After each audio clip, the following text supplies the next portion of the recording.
Sidang Majelis Kehormatan Mahkamah Konstitusi terus berlanjut dan menemukan sejumlah informasi saat memeriksa Hakim MK. Ketua Majelis Kehormatan MK, Jimli Asyidiki, membeberkan isu baru yang muncul setelah memeriksa 3 Hakim Konstitusi, Saldi Isra, Manahan Sitompul, dan Soehartoyo.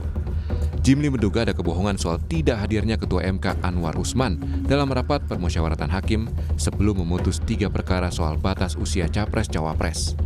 Ada hal yang baru tadi soal kebohongan. Ini hal yang baru. Nah, kan waktu itu alasannya kenapa tidak hadir, ada 2 versi. Ada bilang karena menyadari ada konflik kepentingan, tapi ada alasan yang kedua, karena sakit. Nah ini kan pasti salah satu benar. Dan kalau satu benar berarti satunya tidak benar. Selain itu, Majelis Kehormatan MK mengaku mengantongi bukti rekaman kamera pengawas CCTV soal kejanggalan pendaftaran gugatan usia minimum Capres-Cawapres. Gugatan itu sempat ditarik penggugat lalu diajukan lagi ke MK. Video CCTV itu berkaitan dengan proses penarikan permohonan yang kemudian diajukan kembali pemohon Almas Sakibiru.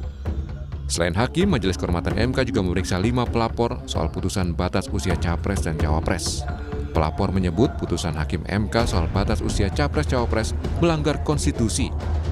Pelapor Alam Syahanafia menyebut putusan Hakim MK terkait syarat batas usia Capres-Cawapres melanggar Undang-Undang Dasar 1945 karena merampas kewenangan DPR dan Presiden sebagai pembuat undang-undang. Dalam amar putusan Hakim Konstitusi itu, dia melanggar Konstitusi Undang-Undang 1945. Jadi Mahkamah Konstitusi bertentangan dengan konstitusi. Itu yang kita dalilkan tadi.